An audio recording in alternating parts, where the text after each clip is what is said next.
ito yung warm-up natin. Tapos nakita nyo sa baba, may advanced reading, John chapter 16.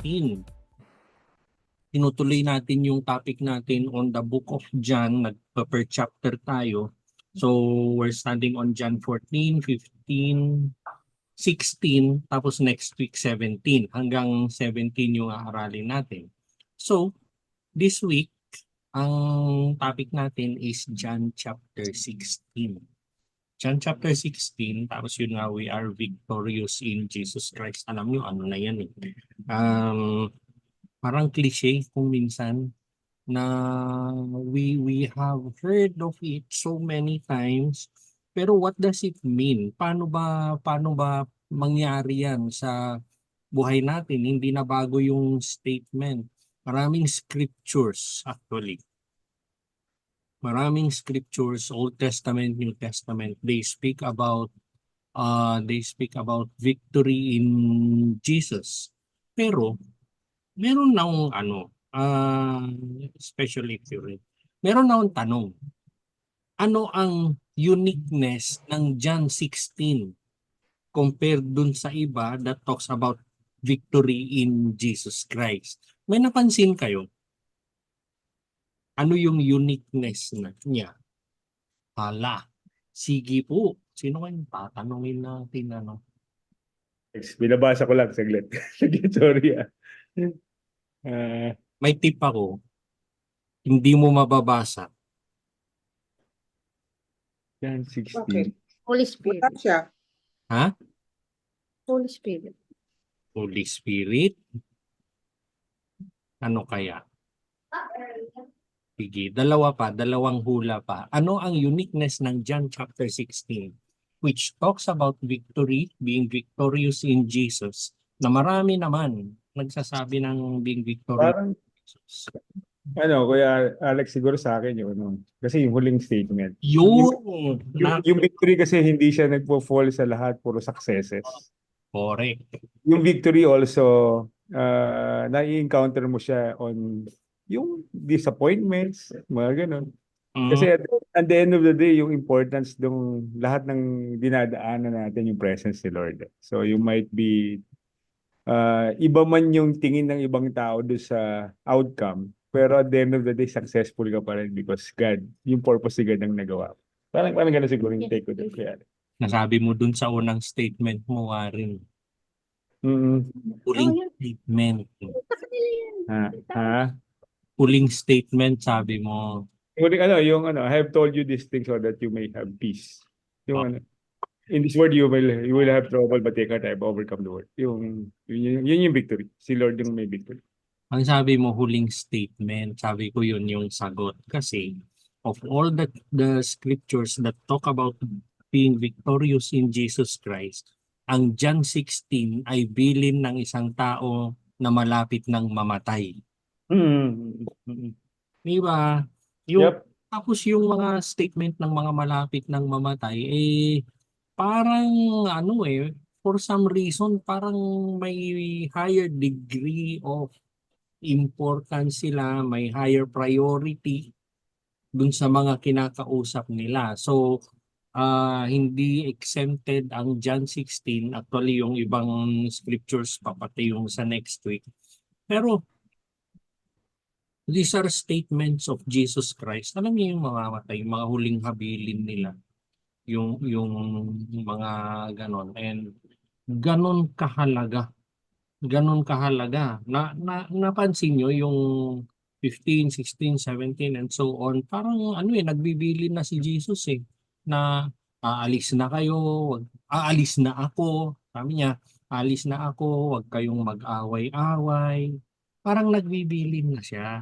Tapos wag kayong matakot, magpapadala ako ng tutulong sa inyo, magpo-protect sa inyo. Nagbibilin na siya. And hindi lang siguro sa kultura natin, pero almost all cultures I would believe na kung ano yung huling mga habilin ng namamatay, parang it is of greater value, it is of greater importance dun sa mga nakakarinig. Anong ginagawa ni Jesus? Hinahanda niya yung mga disciples niya kasi aalis na siya. Pero one of the things na sinabi niya, marami kayong pagdadaanan. Maraming challenges ang darating sa buhay nyo. Throughout his words, nagbibigay siya ng timeless wisdom. Di ba ganun?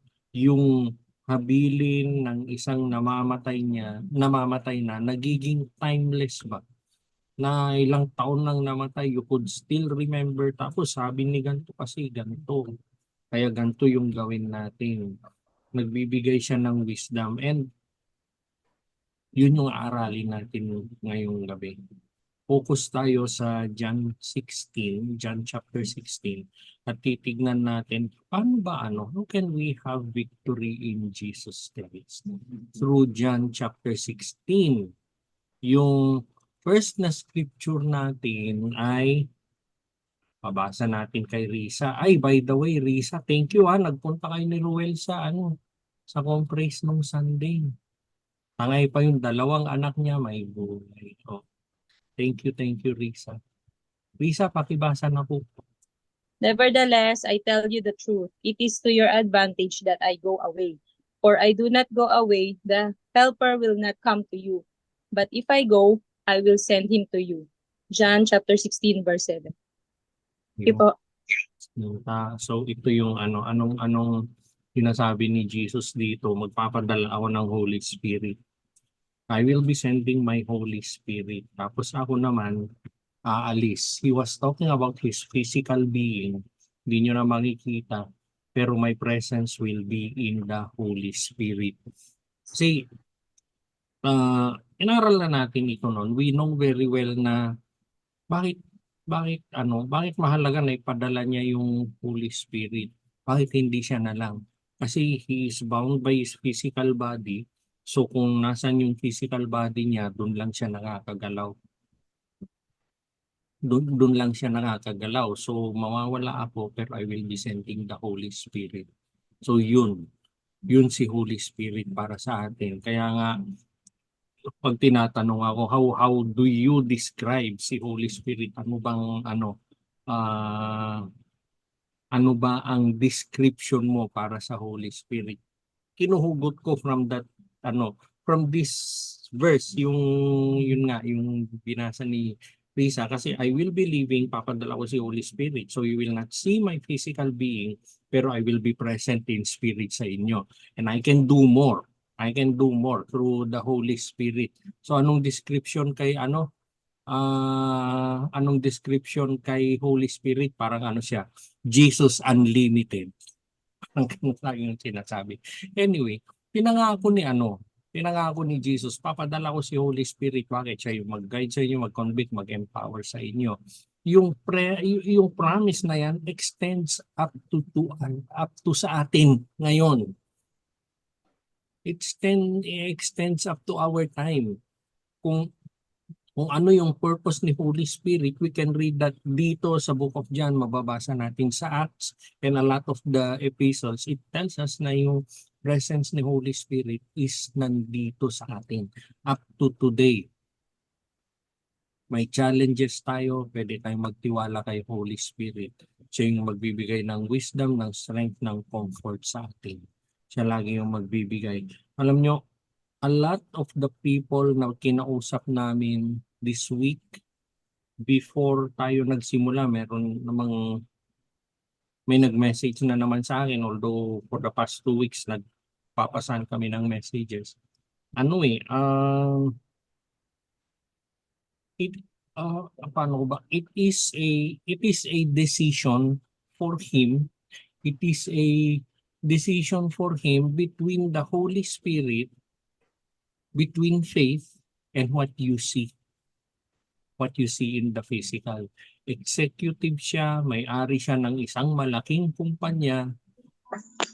They are about to make a very big decision para dun sa company, and nagtatanong siya sa akin. So sabi ko sa kanya, kasi considering yung experience and the person that he is, he has held management positions.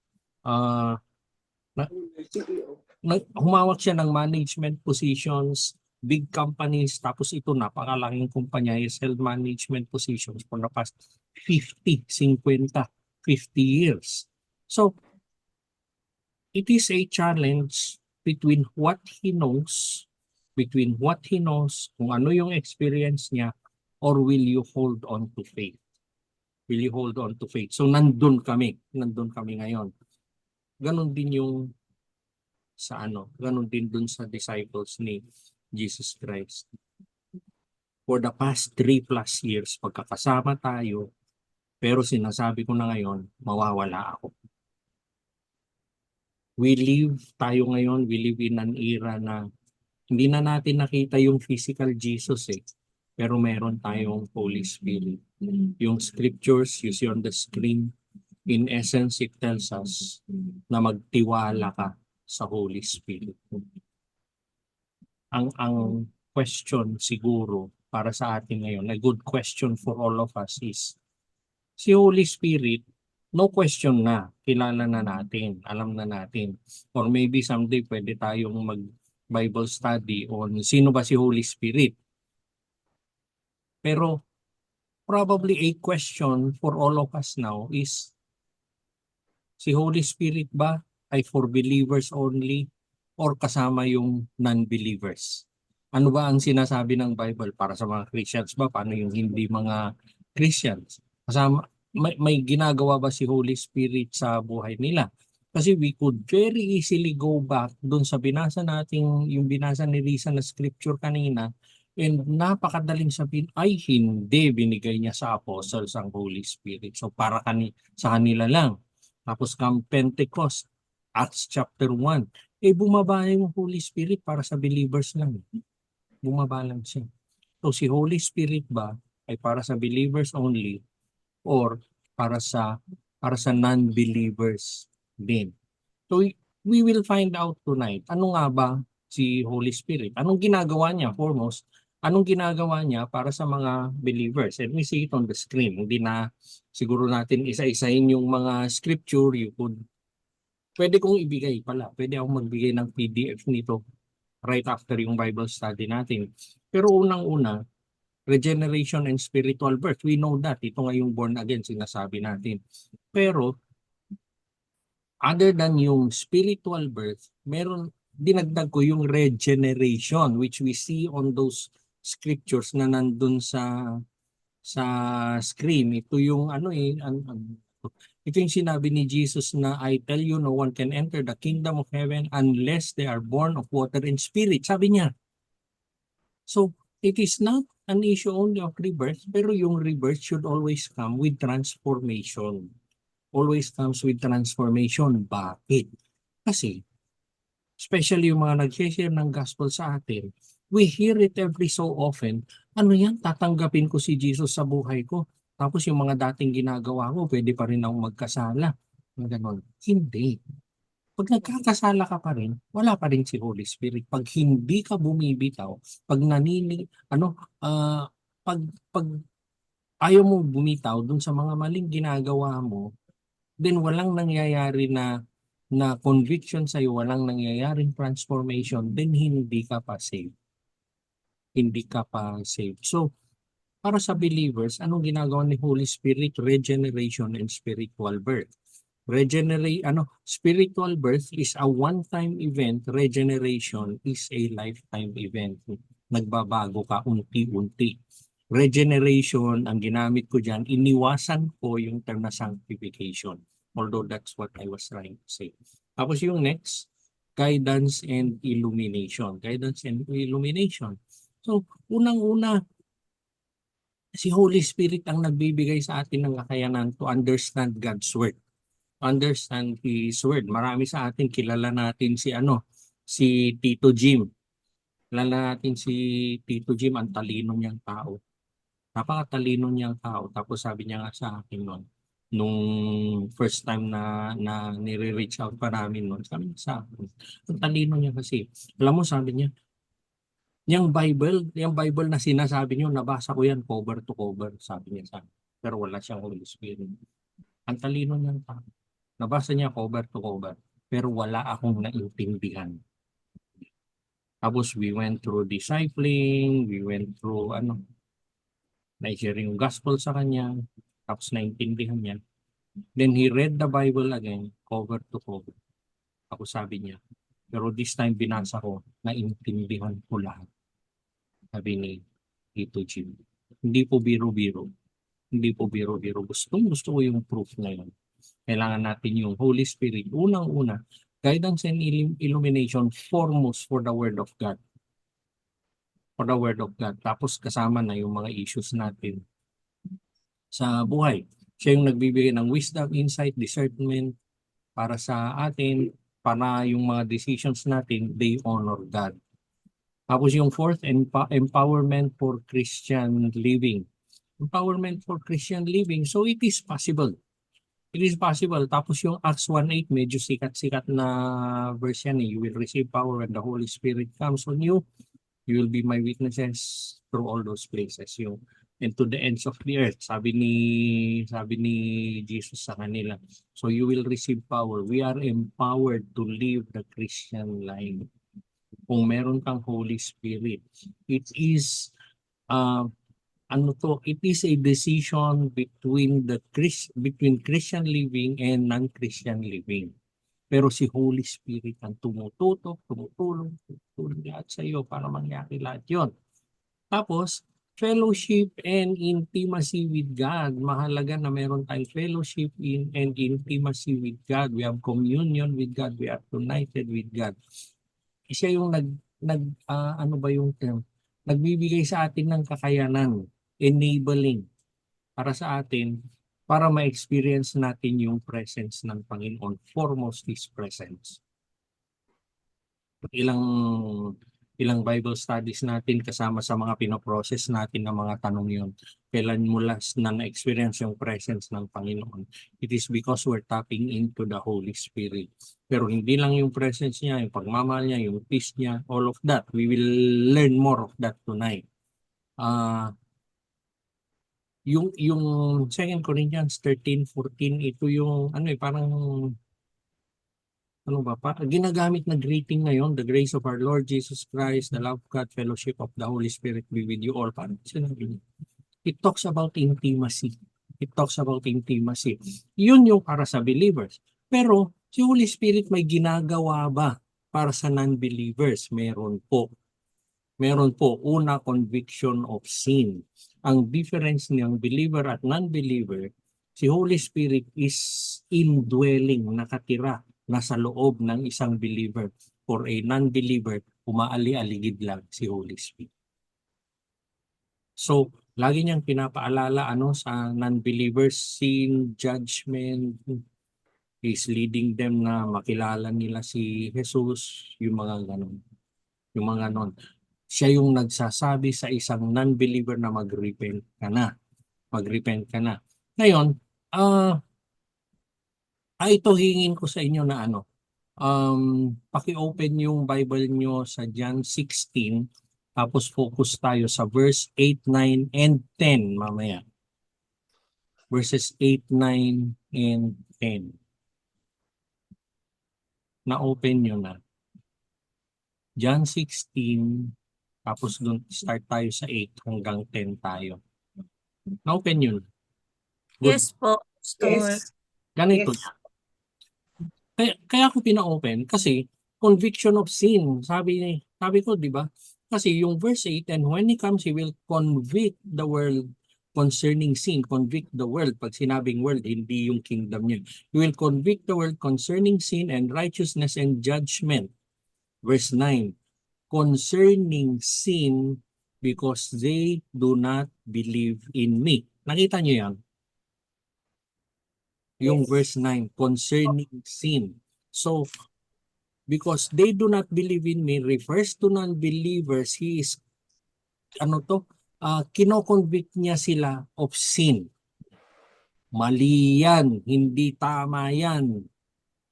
Ganon yung bakit mo ginagawa yan? Ganon siya mag-convict. Pero, yun ay sa non-believers. Kaya ako pinabuksan yan. Kasi I want us to look at verse 10. Yung verse 10 kasi, Concerning righteousness Sige. Go to the Because I go to the Father and ano, pakibasa po yung verse name. Concerning, About righteousness, because I'm going to the Father, where you can see me no longer. nagets nyo? Sundan nyo ako Kasi yung sa verse 9, concerning sin, because they do not believe in me. Tapos sundan nyo ako sa verse 10, concerning righteousness, because I go to the Father, and ano yung next word? Where you can see me You. no longer. You will see me. And you, sinong kausap? Mga disciples, mga apostles niya. So, concerning righteousness, para sa believer. Anong pagkaiba nun? Concerning sin. Mali yung ginagawa mo. Kalokohan yan. Huwag mong gawin yan. Ganun niya kausapin ang non-believer. Pero pagdating sa believer, concerning righteousness. Bakit mo ginagawa yan? Di ba anak kita? Di ba niligtas kita? There is a different purpose for a believer dun sa conviction ni Holy Spirit. It is a reminder. It is a reminder para sa kanila, saved ka na healed ka na bakit mo tinutuloy pang gawin yan? Ganon. Pero pagdating sa non-believer, bibiray niya yan. Mali yan. Hindi tama yan. Ganon yung ginagawa. So that they will come to their senses. So that they will come to their senses. Nagets niyo. I hope na maliwanag sa atin yun. Yes, concerning sin because they do not believe. Concerning righteousness because para sa believers yun. Good question para sa atin now. Ano yung last na conviction or ano yung conviction na ginagawa ni Holy Spirit sa iyo? I would believe for each of us, pinapaliwanag niya, save ka na anak kita Bakit po pa kailangan gawin yan? Ganun yan na tayo kinakausap. Ganun po. And in the same manner, leaders that we are, when we talk to the saved, when we talk to those who experience rebirth sa buhay nila, we will convict them concerning righteousness. Always concerning righteousness. Kaya nga yung sinasabi nila, ay ano yan, dadasalin ko lang yan. Tapos save na ako. Tapos balikan ko uli yung mga ginagawa ko. Hindi Di walang conviction na nangyari. Walang conviction. Ibig sabihin, hindi pa saved. Pag nangyari na yung transformation, yun yung pinapaalala ni Holy Spirit palagi. Na you want us to look into our lives tonight. Paano nga pinakausap ni Holy Spirit? Ang pinapaalala niya sa bawat isa sa atin palagi ay concerning righteousness. Concerning righteousness na yes, magkakamali ka, yes, nagkakasala pa rin tayo. Pero pag binabalikan tayo, ang nire-remind ni Holy Spirit sa atin, anak ka ng Diyos saved ka na righteous ka na my righteousness is in you. Ganun ang sinasabi ni Holy Spirit. And if ikaw ay saved, tapos nakakarinig ka ng conviction of sin, you can be very sure hindi galing sa Panginoon yon. Galing sa kalaban nyo. Galing sa kalaban. The Holy Spirit will not convict you of sin. He will convict you of righteousness. Ganun po. In the same manner, leaders that we are, do not convict of sin. Huwag po tayo magpagamit sa diablo. Tapos ano yung next? Drawing to salvation. Siya ang nagli-lead to salvation. Lead niya sa mga leaders, sa mga mag-share ng gospel. Lead niya na tatanggapin si Jesus sa buhay niya. Yung Holy Spirit draws non-believers to Jesus Christ. magmakatigas sila hanggat sa gusto nila pero hindi sila titigilan ng Holy Spirit. Hindi po. Anong ginagawa niya? He is revealing the truth of the gospel. Pinapakita yung truth sa kanila. Of course, alam natin, marami ang matitigas ang ulo. Pero gagawin at gagawin pa rin ni Holy Spirit everything to save the person. Nakalagay naman sa Bible yun eh. He doesn't, he wants everyone to be saved, nakalagay sa Bible. So, siya yung kumakatok, siya yung nagsasabi sa bawat non-believer na tanggapin mo ni si Jesus. Kaya yung John 6:44, no one can come to me unless the Father who sent me draws them. Dadalhin niya. Tapos yung last, revealing the truth. Ano yung revealing the truth? Papakita ni Holy Spirit kung ano yung katotohanan. Ang ingay ng mundo. Ang ingay ng mundo. Ang daming sources ng truth. We learned that dun sa mga previous na Bible studies natin. Daming sources ng truth. Pero ipapakita ng Holy Spirit sa bawat isa sa atin, ito yung katotohanan. It is not a mixture of the good things that you hear, hindi. Pero yung absolute truth ay yung salita ng Panginoon. Nire-reveal niya lahat yan. And He is convicting them of the truthfulness ng salita niya at kung gaano kahalaga yung salita ng Panginoon sa buhay nila. I want us to dwell on that for a while. Kasi John 16:13, ito yung verse na when the Spirit of truth comes, He will guide you into all the truth. He will guide you into all the truth. Kasi naman, ito naka-address sa non-believers. Yes, ano na yun, no question para sa non-believers yan. Pero yung sinabi ko kasi, pinapakita niya yung relevance ng truth, ng Word of God sa buhay nila. Kasi ito yung lagi ko namang ine-emphasize sa atin, ganun kahalaga yung quiet time natin. Ganun kahalaga. Kasi how will you know that kung wala kang oras na binibigay na basahin mo yung Word of God, mag-reflect? Kailangan ko na yung truth, yung relevance sa buhay natin. Bigay naman natin sa Panginoon yun. Again, yun, balik tayo dun sa nauna. Ito ay anong tawag doon? Ito ay conviction of righteousness para sa atin. Ganun po. So, una, yun nga, sabi natin, always be dependent on the Holy Spirit. How have you experienced the guidance of the Holy Spirit in your life during challenging times? I hope may sagot tayo dyan. Each one of us na ito na yung Lord. May mangyayari yun. We ask that question every so often. Lord, mangyayari pa ba dito? Lord, narinig mo ba yung panalangin ko? Alam niyo yung mga ganon, prayer pa rin sa Panginoon yon and He hears that. Pero He answers also. And I hope lahat tayo may sagot tayo sa tanong na ito. Na-experience natin yung guidance ng Holy Spirit. Anyway, ipaprocess niyo yan doon sa breakout room mamaya. Tapos yung pangalawa is joy in the midst of trials. Ito na ang masaya. Joy in the midst of trials. And it is worth for us to study this tonight. John 16:20, pa-volunteer naman po. John 16 verse 20, truly, truly, I say to you, you will weep and lament, but the world rejoice. You will be sorrowful, but your sorrow will turn into joy. Thank you. Ang daling basahin. Pero paano ba mangyayari yun? Ngayon, titignan natin yung entire statement ng verse. In-emphasize niya truly, truly. Alam niyo yun, yung double fold. So, in-emphasize niya lang to. You will weep and lament, but the world will rejoice. Maghihirap ka, pero tatawanan ka ng mundo. Tapos yung next, you will be sorrowful, pero ito yung challenge. But your sorrow will turn into joy. Paano ba yun, Lord?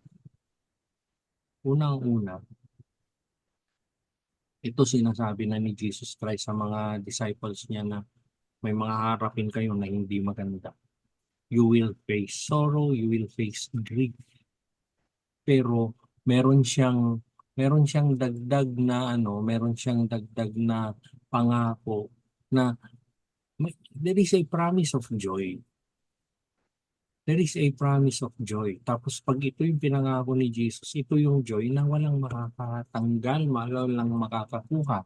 Alam nyo, ang daling basahin, sabi ko nga, pero try to put that on to the challenges na pinagdaanan mo. How can that be, Lord?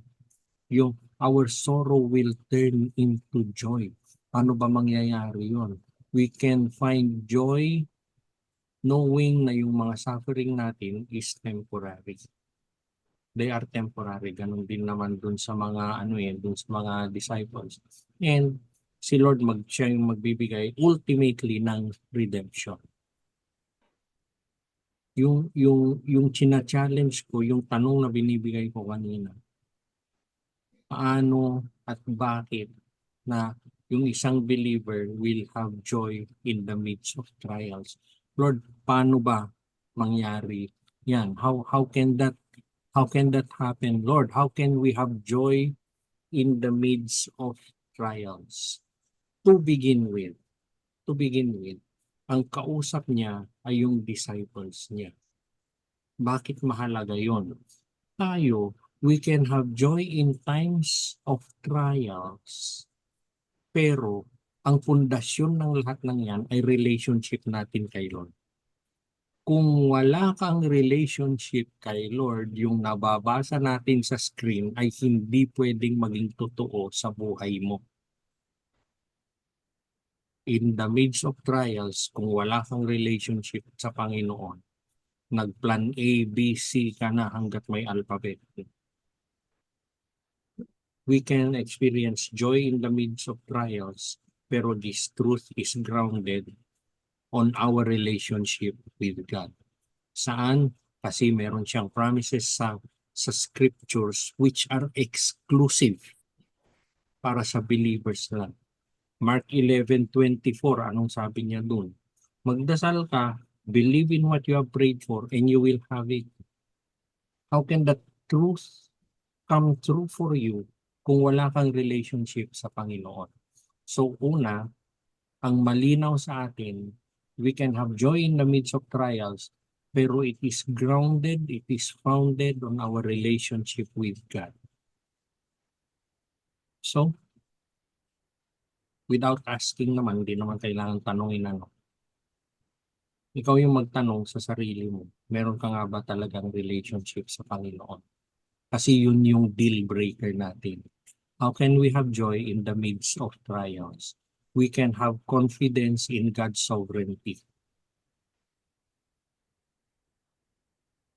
Ano man yung mangyari, alam natin that God is above all of those. God is above all of those, including our trials. Hindi pwedeng hindi niya makita yon.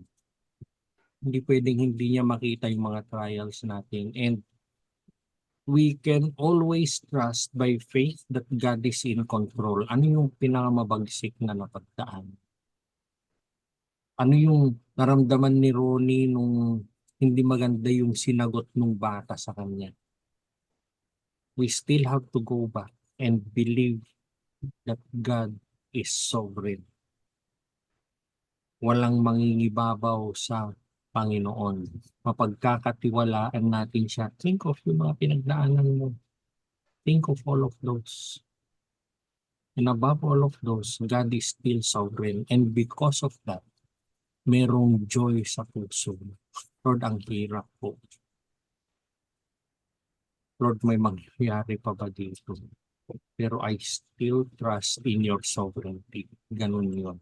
Romans 8:28 is a scripture that every one of us knows.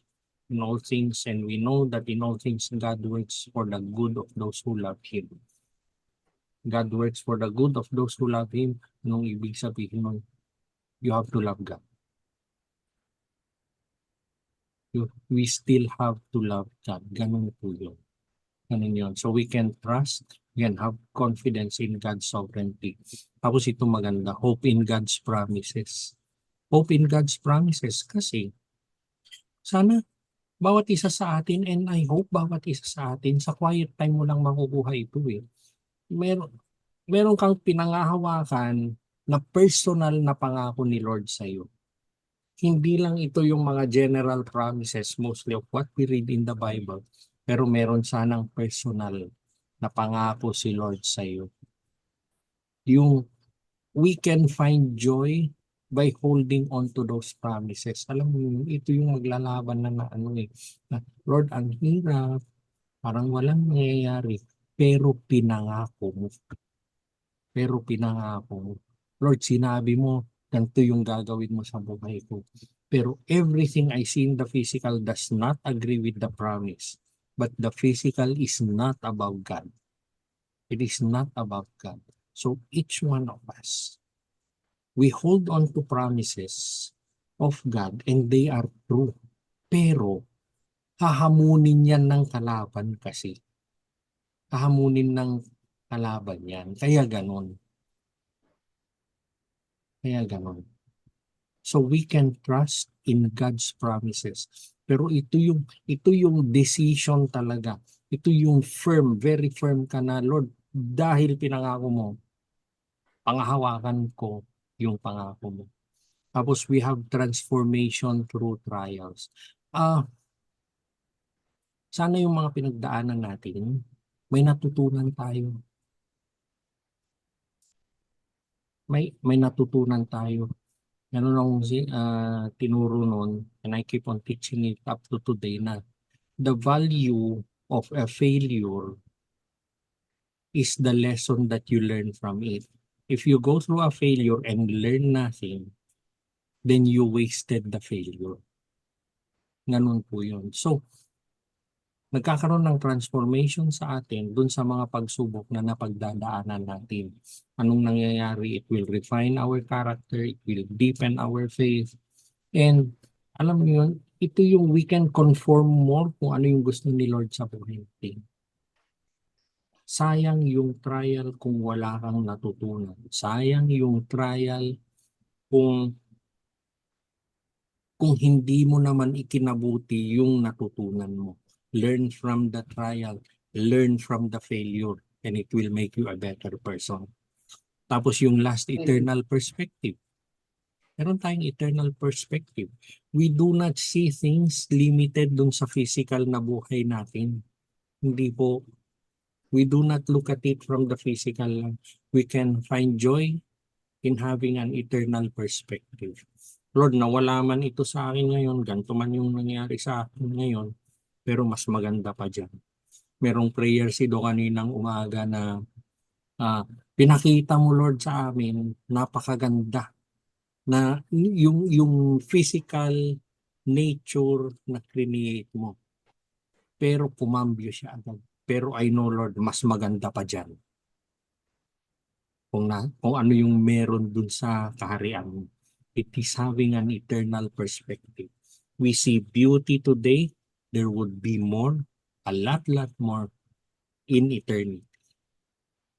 We see blessings, grace, favor, and promotion increase today, better pa in eternity.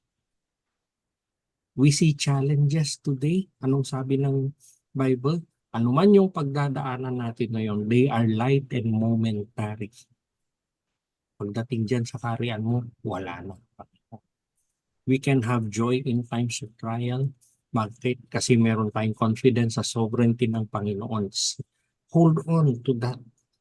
Trust yung sovereignty ni Lord. We can put our hope in His promises. And we can even be thankful. Hindi tayo humihingi ng trial, hindi tayo humihingi ng failure. Pero the value of the trial, the value of the failure is the lesson that you learn from it. And syempre meron tayong eternal perspective by focusing on this apat na nakikita natin sa screen.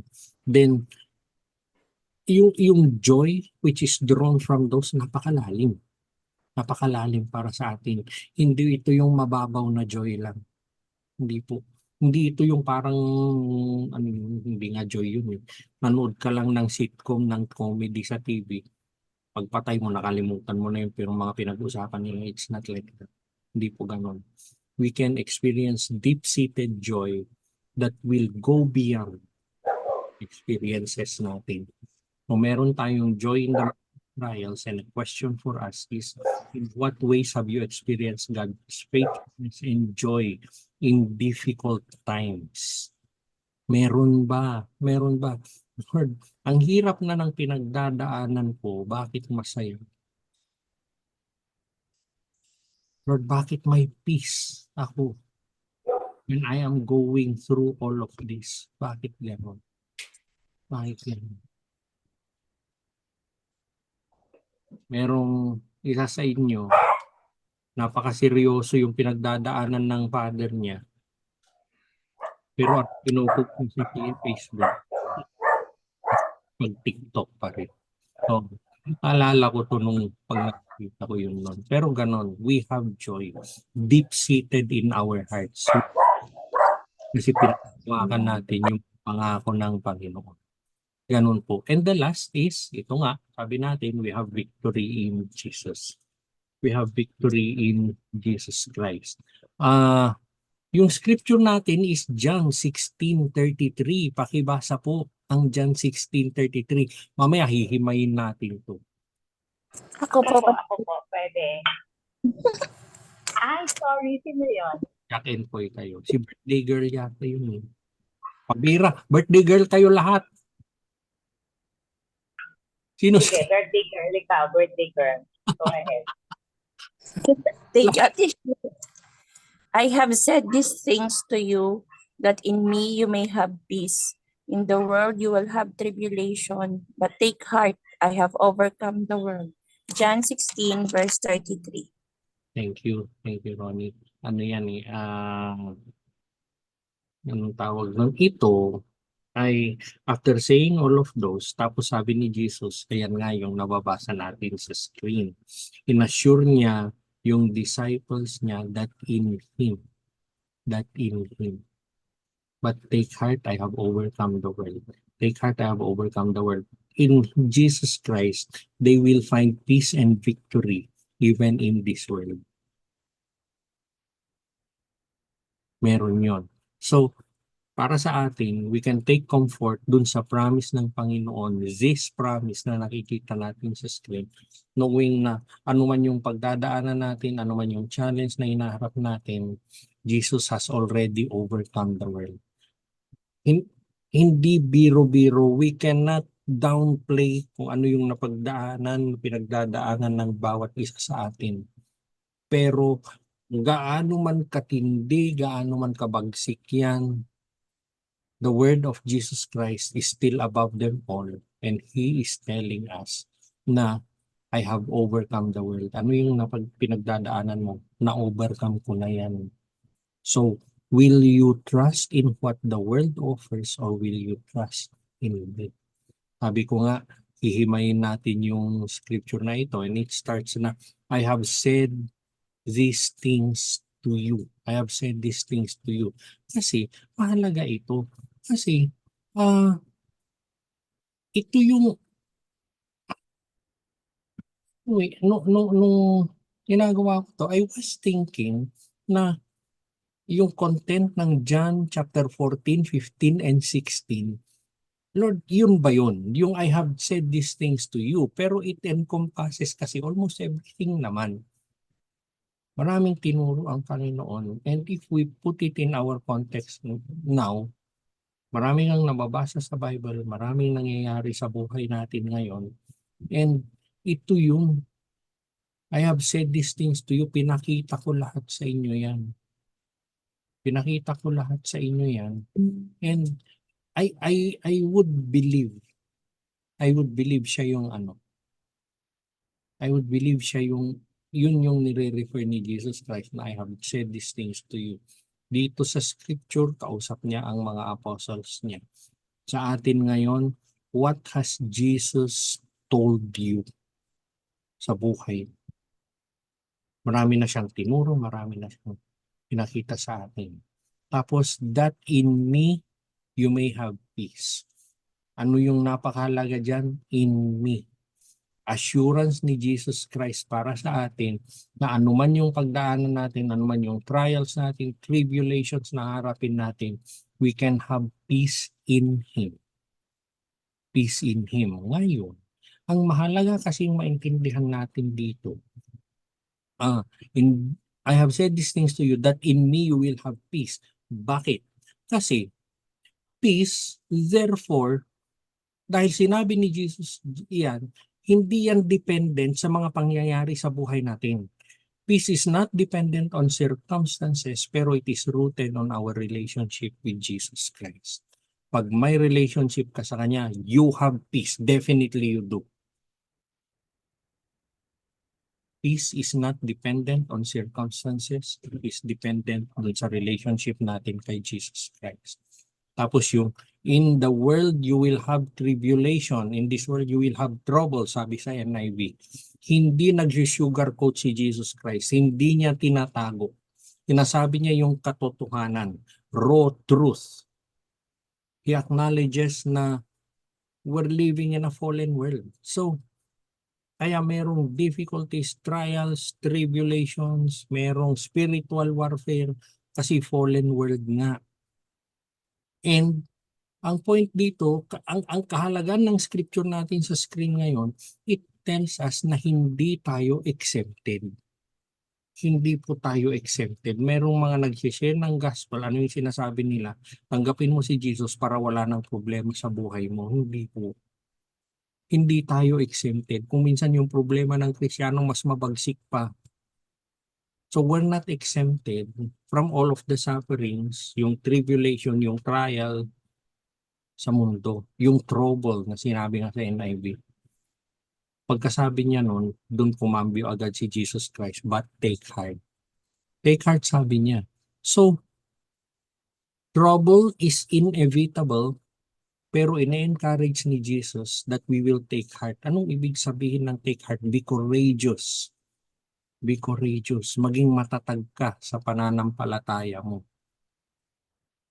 Yung scripture na to tells us na we will not deny, we will not ignore yung mga paghihirap, yung mga difficulties, yung mga challenges na napagdadaanan natin. We will not deny all of those.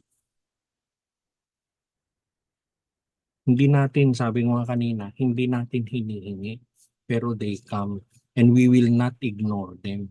Marami na kaming ini-disciple ni Do na hirap na sa buhay. May problemang malaki. Tapos they will ignore, may Jesus ako. Kaya hindi ito problema. Tita, wala kang pangbayad ng tuition ng anak mo. Problema yan. Huwag mo i-deny yan. Marami kasi, they try to deny. Nadapa, physically nadapa, nasugatan. Tapos, weird ito yung pinagsabihan ko talaga ng mabagsik ito nun. Nadapa, nasugatan, tapos ano yung expression niya? Uy, may sugat ako, praise the Lord. Ulpin kaya sabi ko sa mag-praise the Lord ka. Pero hindi po ganun, hindi po ganun. Pag nasugat ka. Pag may problema ka, may problema ka. Totoo yun. You will never see what God is doing in your life if you deny that you need Him. So aminin mo, may problema. Aminin mo na may nangyari sa iyo, then you can see what God will happen.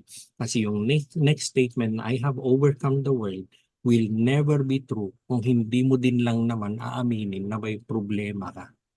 Aminin mo na lang, ito yung sitwasyon ko, pero may Diyos ako. Good yun. Pero yung may sitwasyon, tapos sasabihin, ay wala. Magsisinungaling ka na bro. Hindi po ganun. Yung next, yun nga sabi ko, yung I have overcome the world, conclusion, ito very, very strong na conclusive statement ni Jesus Christ. It is a declaration of victory. Sige, daanan mo na lahat yung problemang yan, but I have overcome the world. Ito ay assurance niya na I have conquered the world. Remember, hindi pa, at this point, hindi pa nangyayari yung kanyang crucifixion, rising from death, pero sinasabi na niya, he's already declaring that I have overcome the world. Likewise para sa atin, yung attitude ni Jesus Christ na yun. Sana ganun yung magiging attitude natin. Hindi pa nangyayari sa akin yung problema, hindi ko pa napagdadaanan, pero pagdaanan ko man yan, Jesus has overcome the world. Will you trust on somebody na yung pangako niya that he has overcome the world, pinirmahan niya ng dugo't buhay niya? Or will you trust in the intelligence of the world? Yun nga yung sabi natin, plan A, B, C hanggat may alphabet. Yun ba itatapat mo dun sa pangako ni Jesus? Tayo, we share in this victory to our union with Jesus Christ. Kung meron mang challenge sa atin, kasi truth na yan yung nakikita natin sa screen. Kung meron mang challenge sa atin, ang challenge sa atin is, will you hold on to the truth of Jesus Christ? And do you really have a relationship? Do you really have a union with Jesus Christ? Kasi alam niyo yung mga pinag-aralan natin tonight, wala naman lahat yan kung wala kang relationship sa Panginoon. Wala naman. Tapos sinabi nga natin, ang dami namang ang daming indications kung totoong saved ka, kung totoong may relationship ka. Number one of which is transformation. May transformation. Yung John 16:33 is a reminder for us na maraming ibabato ang buhay sa atin, pero we can find true peace and lasting peace in Jesus Christ. Amen. Amen. Amen. Ayun po. Ito na yung mag-breakout room na tayo. Ay, naku. Sige, sana may oras tayo. Anyway, we have tatlong tanong lang naman. How can we cultivate a perspective of joy even in the midst of trials? It is more of sharing what you do. It is more of sharing what you do. Hindi tayo, I think it is more subjective. Ito yung ginagawa ko. Ganon sana yung i-share natin sa breakout room natin. Tapos, how does knowing that Christ has overcome the world impact your approach to challenges? Napagwagian mo na to, Lord. Parang ganon. Share ways that you could remind yourself daily of the truth that Jesus has overcome the world. Yung una, how does knowing that Christ has overcome the world impact your approach on challenges? May pagbabago dun sa kung paano mo harapin yung mga challenges mo. Pero yung second kasi, share ways that you could remind yourself daily. Alam nyo, yung challenge kasi anytime darating yan Yung challenge, hindi mo alam kung kailan darating. So, para sa atin naman, to be offensive, hindi na siya defensive To be offensive dun sa you will be on the offensive side. Umaga pa lang, kagigising mo pa lang, nire-remind mo na yung sarili mo. Yung John 16:33. How do you remind yourself?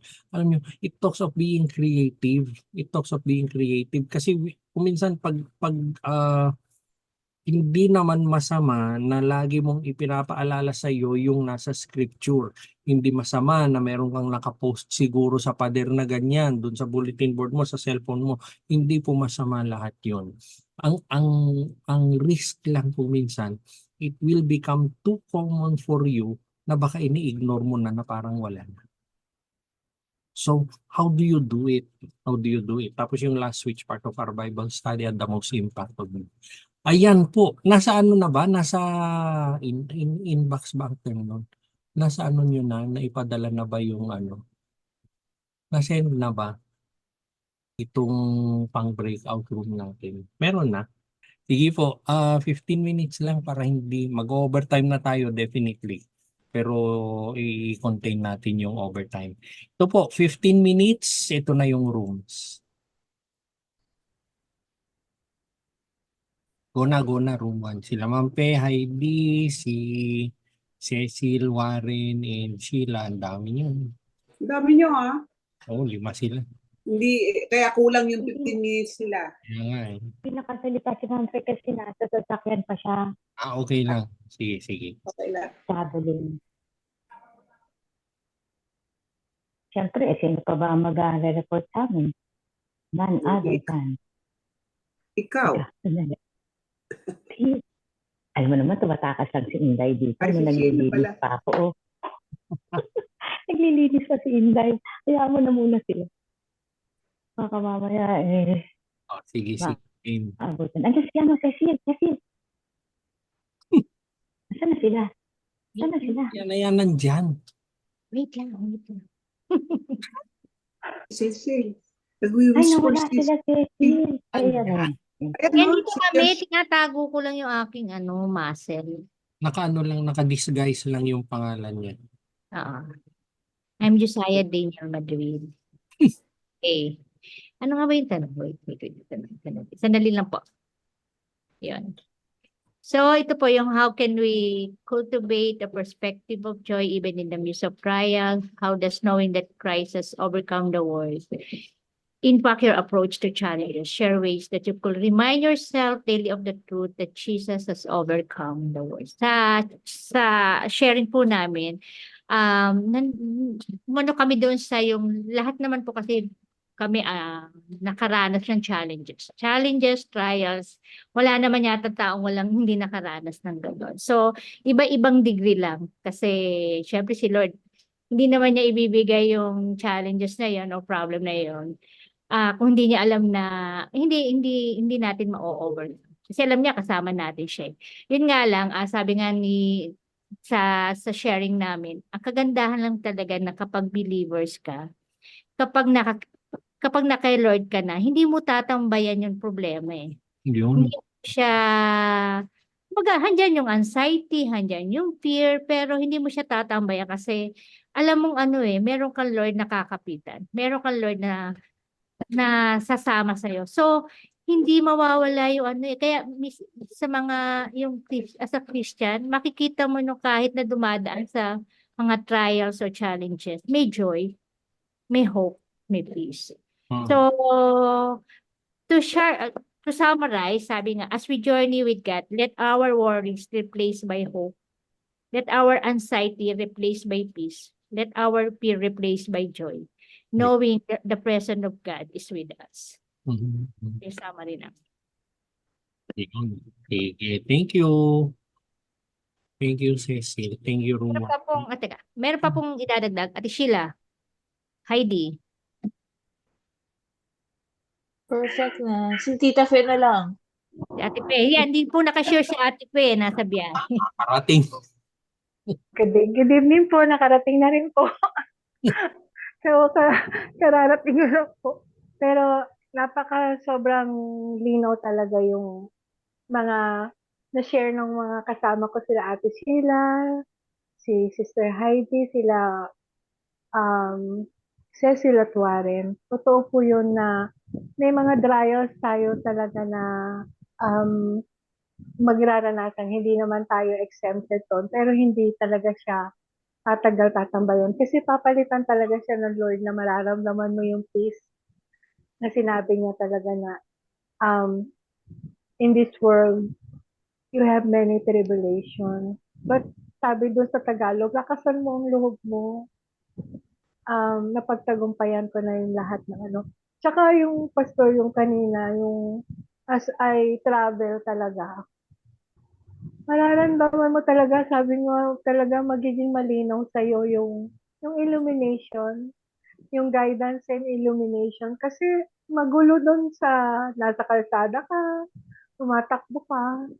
Pero nararamdaman ko yung presence talaga ng pinag-uusapan natin si Lord. Nando doon yung presence. Parang wala ako doon sa lugar na kinakalagyan ko, kundi kasama talaga ako sa inyo. Na nariintindihan ko siya na praise God talaga. Tsaka, totoo po yun, Pastor, na 2 days talaga na nagkaroon ako ng matinding trials na sumakit yung abdomen ko talaga na nag-alala ako dahil ang sabi ay it might be appendix or merong sa uterus.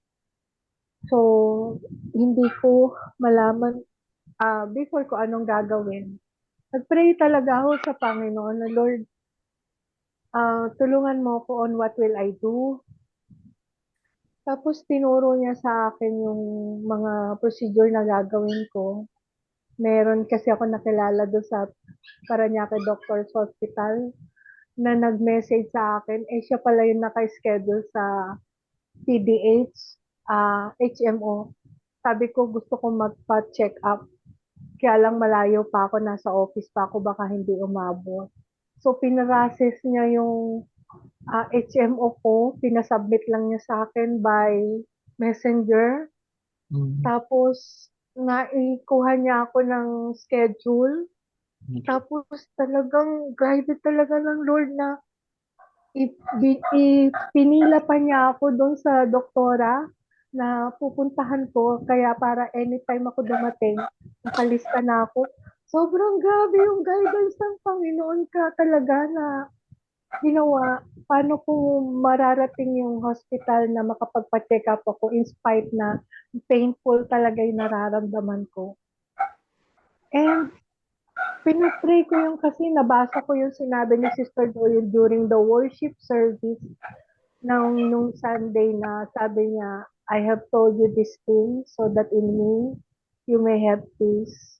In this world, you have many tribulations, but take heart, I hope. Yun lang, Pastor, parang binuhusan na ako na talaga ng ibang yung feeling ko talaga na nagkaroon ako ng damig. Kahit na may mga matinding init at saka masakit. Yung yung meron ka mararamdaman na joy in the midst of trial. Worry talaga, anxiety talaga yung may masakit dito na baka sa iniisip ko baka mapalis ako sa kapatid ko na namatay siya due to appendix. Yun ang naiisip ko. Pero pinag-pray ko talaga, hinawakan ko yung tummy ko. And then, nag-pray ako talaga sa Panginoon na Lord, pagalingin mo po ako talaga. Tapos kumita ko talaga sa Kanya na kung ano man pa, alam ko talaga ikaw ang healer. Alam mo, Pastor, nung dumating na po ako dun sa hospital, tinesting ako. Sabi nung doktor, hindi siya appendix. Uy. Ano lang siya, wala akong makapa na ibang paraan na pwede Tapos sabi mo masakit yung yung uterus mo. Talagang kinapa niya, wala raw siya makapangbukol. Anong cause nung kanya inulit-ulit niya. Wala talaga akong makapangbukol kasi kung may bukol siya, masakit talaga yan. Pero wala eh. Sabi ko talaga, Lord, praise God. Ano yung sakit na yun? Nararamdaman ko masakit. Pero sa kanya, sinabi niya, wala. Sabi ng doktora, baka na-miss mo lang ako Sabi niya, kaya ka nagpa-check up dito. Sabi ko, Lord, praise God talaga. Yung grenade mo ko from the office, going to the hospital, kung anong gagawin ko na makarating. Tsaka yung sabi mo talaga, malinaw na malinaw. Yung guidance and illumination talaga na pag meron ka talaga relationship sa Panginoon, maiintindihan mo talaga yung mga pinag-uusapan about the Word of God. Yun po yung naramdaman ko ngayon na kahit ang gulo ng paligid, malayo ako, pero ramdam ko po talaga yung presence ng Panginoon during our Bible study. And praise God, pinagaling talaga niya ako sa karamdaman ko na masakit na nakakapag-alala. Baka kasi maoperahan na naman ako. Pero gabi talaga yung binigay ng Panginoon na pagtugon niya sa panalangin ko talaga. Praise the Lord po. Saka, thank you, Pastor. Ang linaw po talaga ng mga minessage niyo kahit na nasa daan ako. Mararamdaman mo talaga na do you have the Lord in your heart? Naramdaman ko kasi kung wala akong Panginoon, di ko maintindihan kahit ano sabihin niyo. Pero dahil may relationship sa Panginoon, pinauunawa niya sa akin yung ibig sabihin ng mga salita talaga. Thank you, Lord. Praise God. Thank you, Pastor. Praise God. Room 2 naman. Risa Ronelyn. Sino ang magbubukas ng karton? Ayun, si Ronnie. Sa, sa amin po sa room 2, ako, si Sister Risa, Sister Idju, Sister Jovi, Sister Ann, ano po, Ang dami. yung ano naman po talagang trials everyday po. Pagkatapos ng isa, meron na namang isa. Thank you, Lord. Kasi kahit napapagod ka, nasi-stress ka, andun yung guidance ng Holy Spirit, yun, doon napapasok yung guidance and illumination na bibigyan ka niya ng peace of mind, tapos hindi ka magda-doubt, hindi ka mag-trust ka lang sa Kanya. Una-una, tulad na ng sabi ni Ma'am Fe, makakaramdam ka ng feeling na mag-worry ka, may fear ka, pero andun yung ng Holy Spirit, bibigyan ka na ng peace of mind at hindi ka magdi-dwell doon sa trials na yun, sa negative things na yun. So, ipapaalala ng Lord sa'yo yung mga scriptures na nababasa mo. Then, magtatanong ka sa Kanya. Ako personally, magtatanong ako, Lord, anong gusto mong gawin ko? Ano naman kung ituturo mo sa akin? So, yun po. Then, thankful and prayers po always. So, yun po. Sa number 2 po namin, yung approach namin is yun, lagi lang pong positive at mag-trust po sa Lord para ma-remind po kami kung gaano kabuti ang Lord sa buhay ng bawat isa. Kasi iba-ibang level ng trials, iba't ibang klase, iba-ibang level. Pero andun yung pagmamahal ng Lord, yung kabutihan ng Lord, yung faithfulness ng Lord na sa worship and prayer pa lang, sa quiet time mo pa lang, andun na. Bibigyan ka na ng peace of mind, ng wisdom, kung anong gagawin. So, yun po, yung mga scripture, yung mga promises niya. So, sa akin personally, kahapon, yung sinabi ni Pastor ng Psalms 23 verse 6, yun po. Actually, sa Psalm, ang dami-daming promises ng Lord, pero kahapon talagang yun ang binigay sa akin ni Pastor Alex. And na kahit ano pang pagdadaanan, kahit ano pang imposible dun sa mga trials, overwhelming, pero yung love ng Lord, andyan, kaya hold on lang po. So, yun po. Then, lahat kami, yung topic na ni Pastor, na naka-impact po sa amin lahat is yung victory with Jesus Christ po. Kasi pag alam mo na victorious ka sa Lord, everything will follow na po. Yung mga doubts, yung mga fear, maramdaman mo pero hindi ka magdedwell doon kasi lalaban ka kasi kasama mo si Lord. Yun lang po. May add kayo, Sis Ann, hindi siya masyadong nakapag-share. Nakapag-share.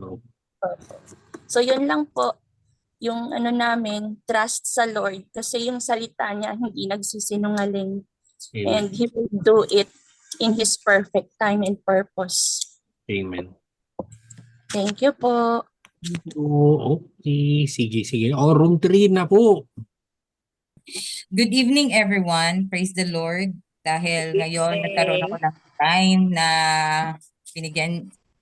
pinush na naman ako to attend the Bible sharing. And I'm glad. First time ko. Diyos ko lang. Nagbabasa naman ako noong matagal na ng Biblia. Ngayon lang ako naka-learn. Hindi naman naka-learn, parang ang hirap yung parang John 16 verse mga ganyan, 32, so ang hirap. Inaano ko pa sa page. So thank you, Pastor, Nag-journal for ka na. inspiring me. Nag-journal Yeah, ka for na. inspiring me to learn how to read the Bible. At sana tuloy-tuloy na. Amen. Yes. And Amen. ano ba? Oh, wait lang. Okay. So, well, during the challenges of my life, ang dami, So, of course, lahat naman tayo, again, meron tayong mga challenges sa life. But yung sa akin kasi, yung explanation ko for God kung bakit binibigyan niya ako ng challenges is that hindi ko siya makikilala without it. Hindi niya mamimeasure yung faith ko without it. Kasi sa notice ko, every time I prayed hard, mas marami pa siyang trials na binibigay sa akin. challenge. Okay, challenge ang binibigay sa akin because he knows na importante ako sa buhay niya. He knows na he wanted me to grow. He wanted me to become more faithful kasi there are times na pag may mga problema ako sa buhay, hindi natin maiiwasan yung to ask, why of all people, bakit ako? Bakit Lord, binigyan mo ako ng ganitong problema that bakit hindi naman ako ganun kamakasalanan? Alam mo, you cannot avoid to ask him like that. Pero ang yung pagkakaintindi ko sa mga binibigay niya sa akin na mga challenges is that ayaw niya akong mapalayo sa kanya. So that is why he wanted me to hold and he wanted me to train na ma-appreciate yon dahil hindi niya ako pwedeng mawala dun sa gusto niya para sa akin. So which means that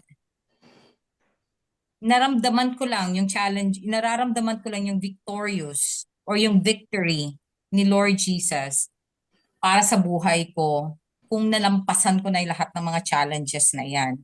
So I will just give you one example, na na-experience ko talaga. When I was like 5 years ago, nung naging Rotary Club president ako, ilang beses akong ni-nominate as president-elect. Mga siguro 3 times na. Which means na pag president-elect ka sa Rotary, ang daming na nominee na magaling din, na potential din na maging leader ng isang club. Pero ako, hanggang nominee lang ako. Hindi ako natutuloy-tuloy. So there are a lot of people who doesn't like me to become a president dahil hindi sila naniniwala sa akin. And at the same time, siguro, ang dami, may mga humiliation na nagaganap. There are negative things that happened to me during the time na magiging presidente na sana ako pero hindi na tuloy-tuloy. When I got that position, sabi ko sa sarili ko, maybe this is the right time for me, Lord. Kung bakit hirap na hirap ako.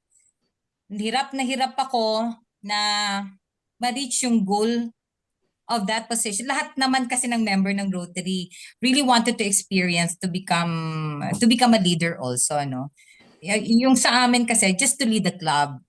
So, one of the challenge for me is yung mga members namin is they are the owners of the big establishment, CEO, politicians, and here you go, I'm just an ordinary person, a travel organizer, na hindi ganon ka-stable yung income compare sa kanila, hindi ganon ka-high yung reputation compare sa kanila, na they are politicians, they are famous in Iloilo City. And kumbaga parang hindi mo mai-imagine that they will going to call you as President, Eva. So at the time, parang hindi ako naniwala din sa sarili ko because of that experience na ilang beses ako naging president-elect. So, nung nag-end na yung term ko, naging most outstanding or champion president ako. Before I became a president, sabi ng isang member sa akin, well, that was a bad joke or let's say, not naman bad, parang na-challenge ako dun sa joke niya. Sige, sabihin na lang natin joke niya na, pag naging president ka, tingnan lang natin kung magiging most outstanding president ka. Which is, in their mind, you will never be the most outstanding president. It's not because of who you are, but because of how you will going to make way, that you will going to show kung paano mo tutulungan yung community. Doon sila nagbe-base ng pagiging most outstanding leader mo eh. Kung paano ka to share your ability na mag-create ng idea on how to help the community. Yun yung basis sa Rotary eh. So sabi ko kay Lord, ang dami kong iyak, ang dami kong luha. Sabi nila sa akin, sa lahat daw ng naging presidente ng Rotary, ako daw yung pinakaiyakin.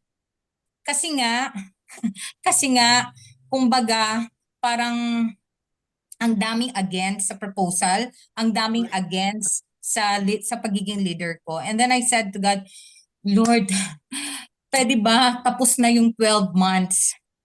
Kumbaga, nandyan pala ako sa ika-third month ko. Lord, pwede padaliin mo na yung araw. I wanted to finish this. So some of them are encouraging me na, sandali lang na lang.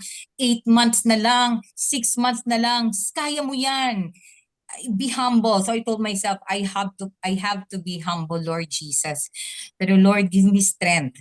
Give me strength. Kahit against sila sa akin, kahit hindi nila ako nire-respeto when I speak in front of them, even when everybody are talking while I'm talking, Lord, give me strength to respect what they wanted.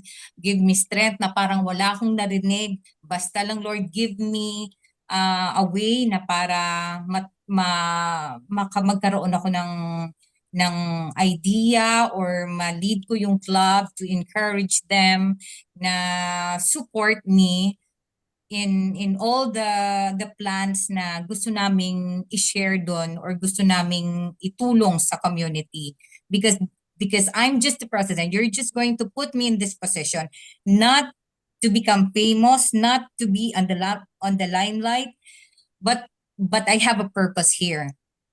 So with the Holy Spirit, ako naniniwala ako talaga, because that is always my prayer. Hindi ko noon naintindihan on what's the purpose of the Holy Spirit in my life. So lagi ko yan nami-mention ng, Lord, please send the Holy Spirit. Touch my heart. Touch the heart of those people who never believe in me, na tulungan nila ako. Tulungan nila ako na makatulong kami sa ibang tao na nangangailangan, na magiging instrument mo kami. It's not for the position, but for you, for your intention or your purpose for us. So nagiging victory siya because of that faith kay Lord. Nagkaroon siya ng victory kasi nga nalampasan mo yung challenge, na alam mo na ito pala yung mangyayari sa akin, Lord. Magiging ganito pala ako. Pero before ko ma-reach yung goal ko na maging presidente or maging effective leader mo, no? Maging effective leader mo, Lord. Ito pala yung dadaanan ko. Itong karayom pala yung dadaanan ko. So I always wanted to let everybody knows, kahit nag-share ako sa mga friends ko, embrace the challenge na binibigay sa inyo ni Lord. Kasi hindi ka magiging importante sa Kanya pag hindi mahirap yung challenges mo. Kasi nga, nagiging importante ka sa Kanya. The more you get nearer kay Lord, mas marami pa siyang challenge na binibigay sa'yo. So it's a learning process talaga. Hindi, alam mo yung happiness, hindi happiness yung, for me kasi yung victory sa buhay ko. Hindi kasi pastor, hindi siya yung, oh thank you Lord, yung I'm happy. Nandun yung additional na automatic makakaisip ka, yung purpose, yung word na purpose. Ito pala yun. Ito pala Lord. Ito pala. So, minsan, yung mga disappointment natin, there are also times na, example na lang ngayon today mga more or less 2 months ko to wino-workout na makakabenta ako ng unit, na yung friend ko ibebenta niya yung unit niya sa BGC and meron na akong buyer. Tapos nagdi-dream na ako, my gosh, pag nagka-commission ako, ganyan. I can help, I can give to my mom, I can pay the tuition of my son, like that. Na-allocate ko. Yung parang nagdi-dream ka lang, sabi ko, Lord, parang siguro Lord, bibigyan mo naman ako ng pagkakataon to have this. Tapos kaninang umaga tumawag yung seller, sorry, hindi na namin pala ibibenta yung condo. So doon yung, alam mo yung gusto ko lang sa sarili ko, most of the times, pag may mga disappointment, mas more yung understanding. I'm very, na dahil sa natutunan ko sa buhay ko, nagkaroon ako ng understanding doon sa challenge, na yung hindi na ako masyadong nakikipag-beg sa Kanya or nakikipagtalo pa kay Lord na, Lord, sige na naman. Yung parang yung iniisip ko na lang na, this is not for me because there will be a better things for me.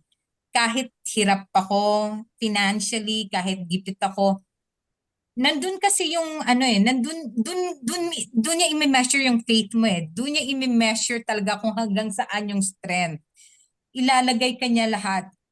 Hindi naman intentionally to for you to really sacrifice that hard or that deep, but for you to learn to be dependent to him. Kasi alam niya kung ano yung mangyayari sa'yo after the end of the day. So, for me, it's gonna be a Holy Spirit and the faith that really comes to you and touch your heart to embrace this kind of situation and challenges in life. And at the same time, yung victory mo sa life mo, doon mo mararamdaman si Lord Jesus na, Lord, thank you. Yun pala yun yung rason mo. So, in Jesus' name, thank you, Lord. Amen. Amen. Amen. Amen. Amen. Yung mga ka-group mo naman. Ang sa akin lang i-emphasize yung kay James na sinabi na transformation through trials, no? Doon natin yun minsan na pag na we just take for granted, but as we overcome each trial, meron tayong transformation, di ba? Palaki ng palaki yung ating relation kay Lord, padip ng padip.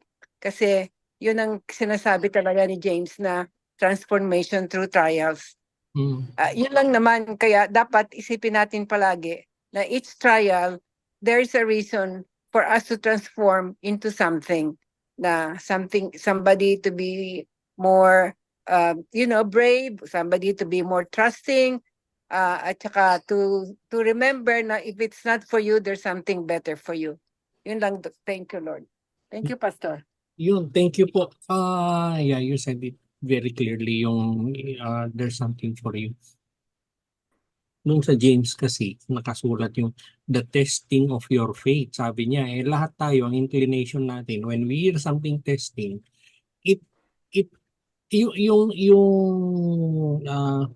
yung response natin ay pass or fail. Kasi testing ay pass or fail. The Lord will not test our faith for us to fail. Hindi po. It is either pass or build ang mangyayari sa Kanya. Kasi nakalagay din naman on the same Bible that He is the beginner and perfecter of our faith.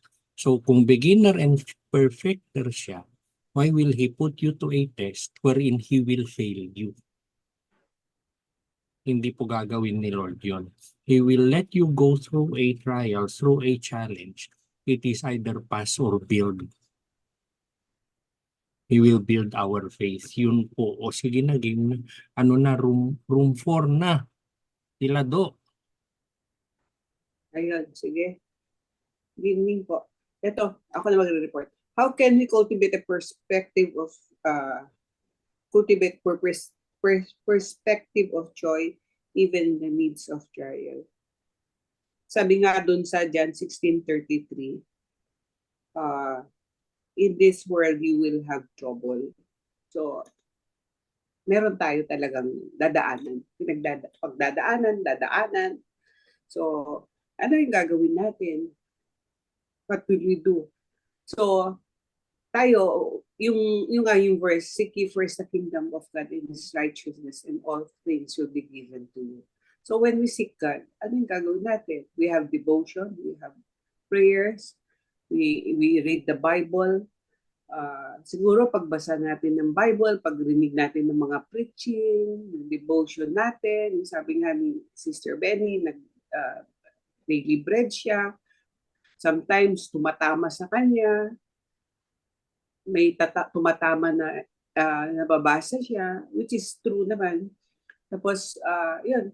And we learn from there, and we learn and apply it to our life, yung ganun. Kahit di memorize yung verse, kung tumatak sa puso at isipan mo, apply mo sa buhay natin. So, yung receiving the Lord as our Savior,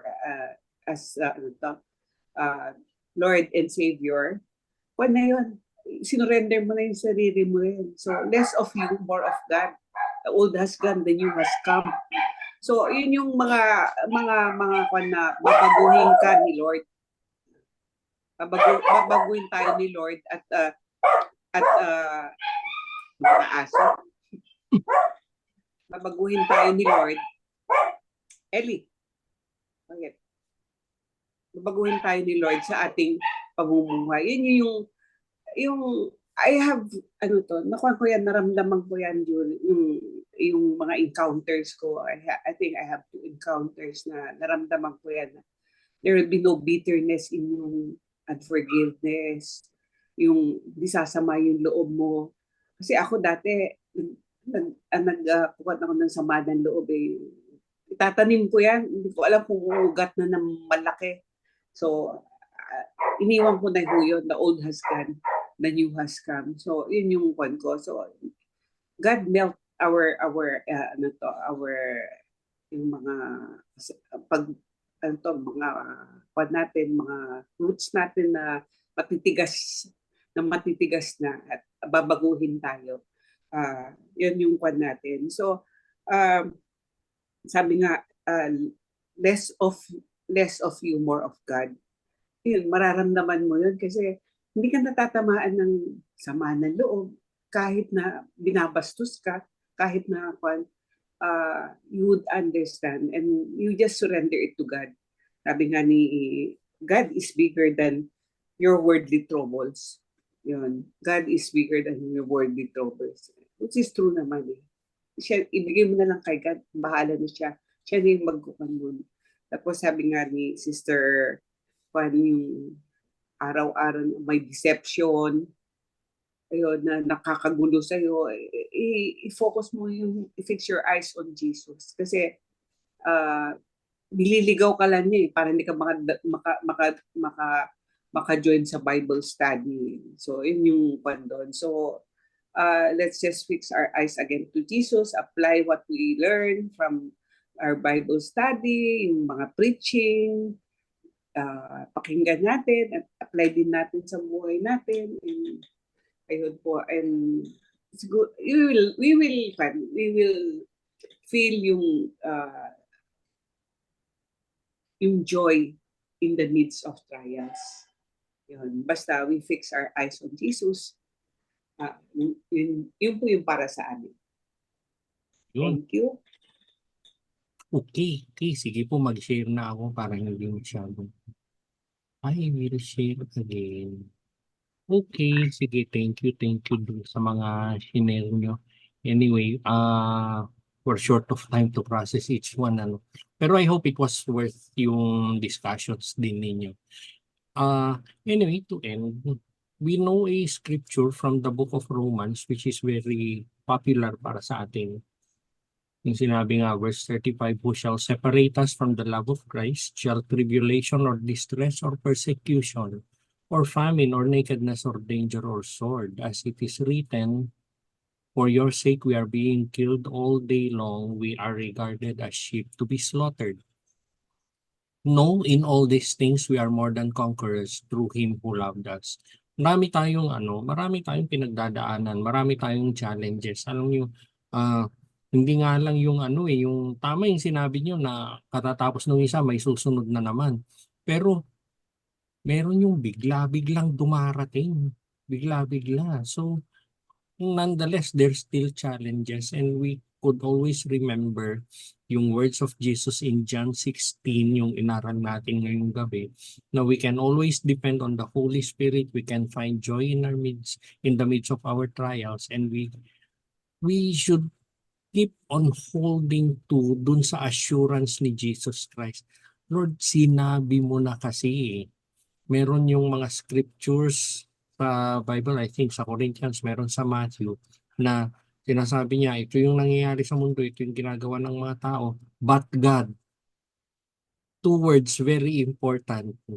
Lord, ito yung nangyayari sa buhay ko, ito yung challenge. Lord, hindi na yata, kakayanin ko pa ba ito, Lord? I was but God. Then you continue the statement. Kasi with that in our hearts, we can walk in confidence. We can know that we are more than conquerors, sabi nga sa scripture. We are more than conquerors through Him who loves us. So, we can always trust dun sa faithfulness ng Panginoon. Siya lang naman yung matatag, di ba?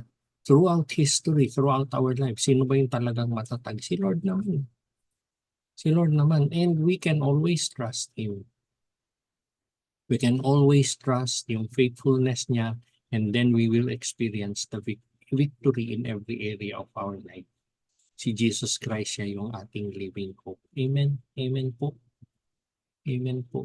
And as we always do, yung final song po natin ay kakantahin uli natin. So ito na po. Then we'll have our picture. Thank you, nandito na si Cecil.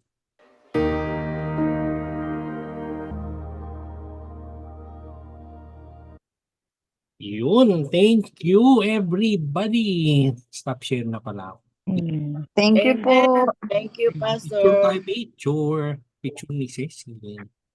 Picture. Picture. Sure. Maganda yung praise and worship. 1, 2, 3. Amen.